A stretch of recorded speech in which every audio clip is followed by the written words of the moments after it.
what did we know 3 months ago? It's what we knew at the middle of last year, and that sounds awfully arrogant and big-headed. I'll explain. It's not, but I'll explain why. I just want to start with a little scenario for you, a little quiz following on from this morning. So your scenario is that your gas and electric bills are due to expire at the end of the month, so the end of April. You've got three options. Option A is to fall onto out-of-contract rates and ride the current market out because it's so volatile that you don't want to fix your prices. Option B is that you fix them for a year, so you've got budget certainty for a year and wait to see what the market does. Or option C is you fix them for 3 years at the height of the market and have budget certainty and ride it out that way. So those are your three scenarios, and we'll come on to at the end to see. Well, actually, show of hands, who thinks scenario A? Okay, one. Scenario two, scenario B, fixed for a year. Ooh, most of you. Scenario three, fixed for 3 years. One. Okay, interesting. Right, can I share my screen? You sure can. Right. This is where I've got a bit technical, isn't it? Share screen. So here we go.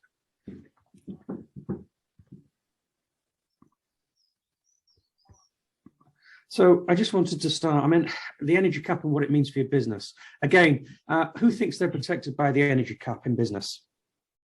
You'll have heard Martin Lewis talking about it quite a lot at the moment. Well, the answer is that nobody is. You're not protected. There isn't an energy cap in business. There's no safety net. There's no parachute. If the market goes up, your bill goes up. It's as simple as that. A lot of the conversation we have at the moment are people saying to me, it's okay, I'm protected by the energy cap. You're absolutely not. And I just wanted to put that out front. So I wanted to start with a bit of credibility, really. Who are we and what are we and what makes us expert at what we do? So the business was started in 2014.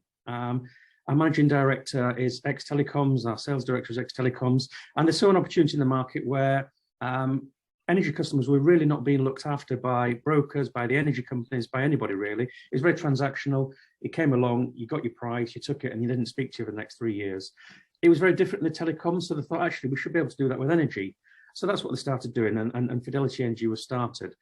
We do have another company called Fidelity Group, which is nothing to do with Fidelity Energy other than some of the same investors.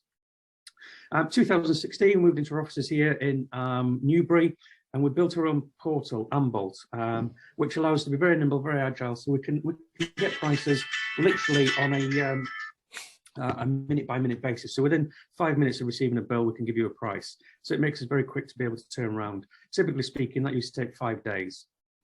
2017, we're able to offer our first 100% renewable energy rates at no extra cost. And it's something we do to this day. We specialize in renewable energy because, one, it's the right thing to do. And secondly, why wouldn't you? When if you look back over the last 12, 24 months, the world's either been flooded or on fire. Something's happening. We're ignoring it. We're ignoring it at our own peril. But we're here to try and change that. 2018, we launched the EV points and we started charging electric cars, and we launched something called Switch One, Switch Forever. So it's basically a program that if you switch with us, we'll ensure going forward you're always on the best rate and you're never out of contract. And it was also a milestone for us. We signed up our 25th partner. So our business is made up in two parts, as I mentioned earlier. We have our resellers or our partners. We've also got our direct side. 2019, we got our 1,000th new customer switch with us, and we added ExoServe and Electrolink lookups. ExoServe and Electrolink are the two national databases of gas and electric, so that's where everything is put on. We're one of 2 brokers in the whole of the UK that have got access to that, and what that allows us to do is give you accurate quotes on your bill. So we're not doing anything off estimates, we're not manipulating figures, we're not doing anything untoward, which there is a lot of in the market at the moment. So when you get a quote from us, it's based on what you've actually used over the last 12 months, and we can go back up to 5 years of your usage. So you get accurate details. 2020, our 500th partner signed with us, 2,000 new customers switched. Last year, we launched Ipsum and our DPS. Ipsum is our carbon monitoring and reduction platform and our dynamic purchasing system that allows us to work with people like schools, public sector, and things like that. This year, we passed over £300 million of customer energy under management, a huge milestone for us, one which we're very proud of. We also signed up our 700th partner, so we've got over 700 partners out there now reselling our products. Okay, and for some reason, my screen won't move on. Okay, Tech is in the room. Any idea why my screen won't move on? Are you trying your keys, are you, on your keypad? Yeah. Your mouse might be on a different screen. If Use you've the got arrow Here to we the go. bottom. Right, you did it. Got it.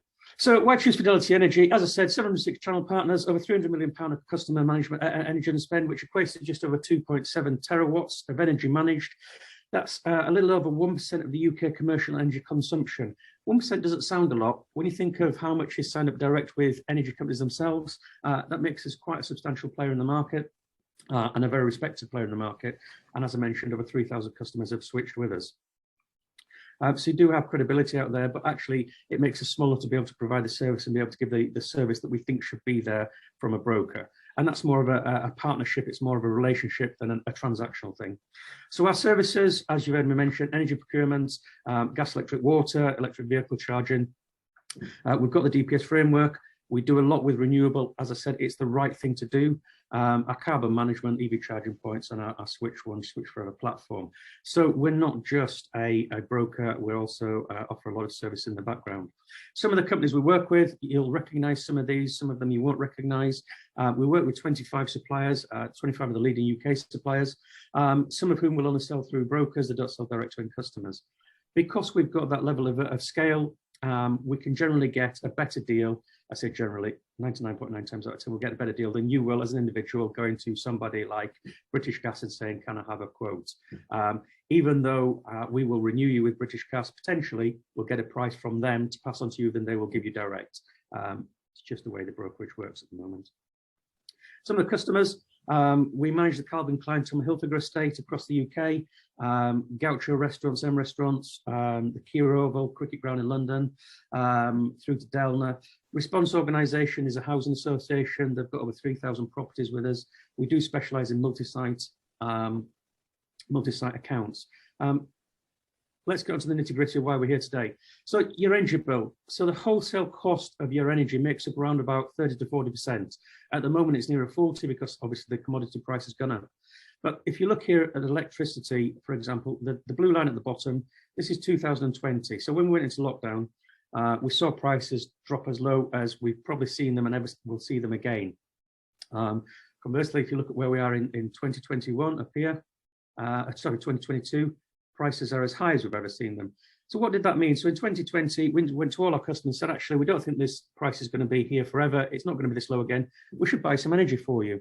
And we can do that up to 5 years in advance. So our customers that listen to us, we were buying 3 and 4 year deals back in 2020, some of which just starting. The price we paid for those deals was 13, 14 pence a kilowatt. And when they fall into those now, they're very happy and they're really glad to listen to us. Sadly, the customers that didn't listen to us, who are having to buy energy now, are paying 40 to 50 pence a kilowatt. So they're really unhappy. Those are the ones screaming down the phone at us and said, actually, it's not your fault, we should listen to you. So that's the sort of intelligence that we get. We see the market updates 4 times a day. So we really do have a really good insight as to what's happening. So what's causing the crisis? There's a bunch of things. There's about 25 different factors, but these are the main ones. We came off a colder than average winter in 2020-21, which left our storage of energy low. And by the way, the UK has got the lowest storage capacity of any European country. Just one of the things that we're burdened with. The usage rebound in 2021 from COVID and global lockdowns was greater than we thought. It was quicker than we thought it was. So demand was outstripping supply. Asia's post-COVID bounce back was 10% higher than they expected. So again, that put a lot of pressure on the global market. The planned and unplanned outages and pipelines and production sites. So we do get some of our electricity from Europe through the interconnectors. You may remember there was a fire there back end of last year, which put them out of commission. We're really good at wind in this country, but only when it's windy. We had a really low wind year, resulting in less renewables to make up some of the demand. So we put more pressure on gas, having to take out storage and so on and so on and so on. And Russia's invasion of Ukraine has caused unprecedented uncertainty in the market and gas supplies into Europe. And I'd just like to say at this point, I think the pain that we're feeling with our energy markets and cost of living pales into insignificance to what those poor people on the ground over there are facing. So we must always keep that in mind. The Ukraine crisis, what does that mean? So general uncertainty with gas supplies and how the invasion progresses. A shortage of UK energy supplies and storage. Now, there's a lot of misconception out there that we rely on Russia for our gas. We actually get 5% of our gas from Russia. The rest of it is homegrown. The reason that we are at such risk at the moment is that we privatized the industry. and as such, we have to buy in the open market. So it leaves the UK really susceptible to the volatile market. In fact, it puts us at more risk than the rest of Europe. That's through our own doing. As I said, we privatise the market, so we have to buy on the open market. You kind of think on the back of Brexit that will be resolved, so we can produce our own energy and buy our own energy. But hey, that's the way that the market works at the moment. What is true is that Europe relies on 45% of its gas from Russia. Some countries are higher than that. Italy, I think, is nearly 60%. So there is going to be a real shift over the next 18 months. We think we've seen it bad at the moment. I don't think we've seen anything yet, if I'm honest. But let's not get into too much doom and gloom. So in terms of your bill itself, so we've already said that the 40–50% of the bill is the wholesale price. There's a whole bunch of charges. In fact, there's 15 plus elements that go in to make up your business energy bill. And we can probably put those in three main categories. The system and transmission costs are basically the cost of operating the local distribution network operator, national grid, things like that. And the government are really trying to invest in the national grid with all the infrastructure we put in with EV charge and things like that. The grid's already at breaking point, so we do need to invest in it if we're going to move forward.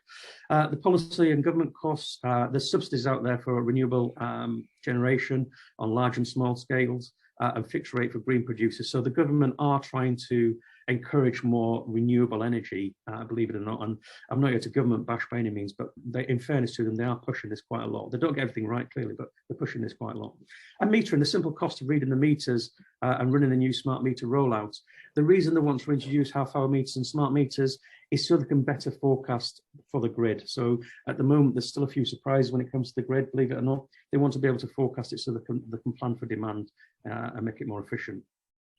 I won't bore you with this one because there's a lot of detail on it, but just to give you some examples, if you were purchasing a one-year contract from summer 2022, you'd be buying that at 206 pounds per megawatt, and that's based on a winter and summer. We buy energy in chunks, so April to September is a 6-month period, which is summer, and October to March is the winter period. So you get a blend of the two contracts.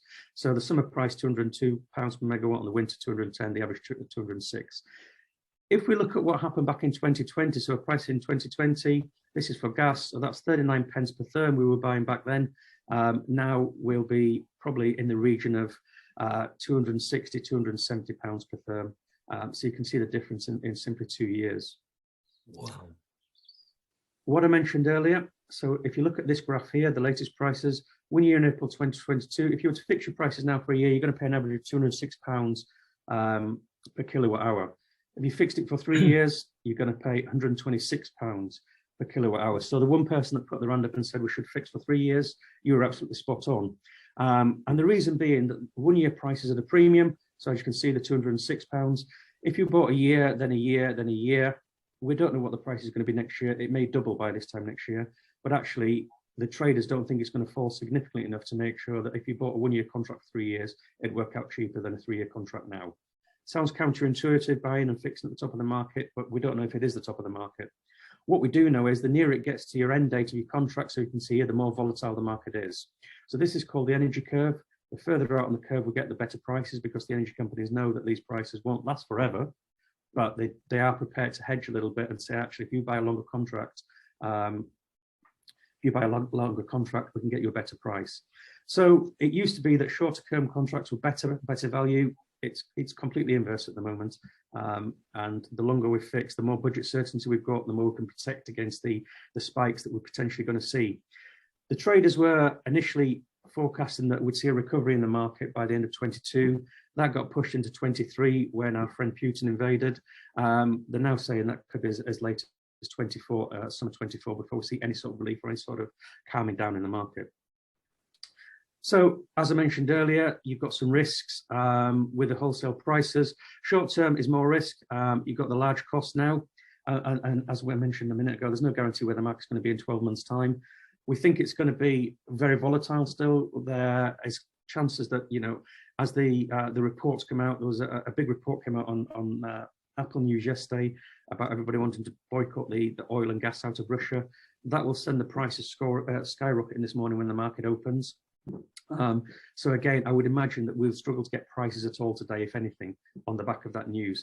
That's how volatile the market is at the moment. So one news clip has just got a massive impact on what's going on in the market. Longer term is the least best or least worst option or less risk. If you fix it, it doesn't matter what happens in the market. You know you're going to pay that price for the next 3 years. You can plan your business around it. You've got certainty of what's going to happen. Ultimately, guys, it comes down to your attitude to risk. We can advise, and we have a fiduciary duty to give you the best advice. We don't get it right 100% of the time. We do get it right 99.5% of the time. And where we are at the moment is we're advising our customers to take longer term contracts. We can only advise, we can't tell you what to do, but that certainly is our advice. And that is the analysis that we get from our own in-house analysis team and that of the energy companies we work with. Just a bit at the bottom, that was the head of British Gas, who was Centrica, saying that bills are going to be high for the next 2 years. That's been extended now, and this is now our new norm, unfortunately. So just to wrap up some considerations for you and things to look out, hopefully to protect you as a business. Avoid pass-through contracts. There's an awful lot of mis-selling in the market at the moment, which is really frustrating because it tars us all with the same brush. There's a brokerage, a big brokerage in the Northeast that are doing all sorts of shenanigans to get people to sign up to them. I had a large contract back in January. We'd been working with him for 6 months. We sent him the prices on the day they were going to sign. Didn't hear anything from him. He phoned me the next day, said we've gone with somebody else. I said, okay, fine. I said, can you send me what you've signed up to? He did. And basically what the other company had done, they'd given an average, rather than using the peak flow, they'd given them an average price, and it was a pass-through contract. That contract is going to end up costing them over the next 2 years £40,000 more than the contract that we offered them.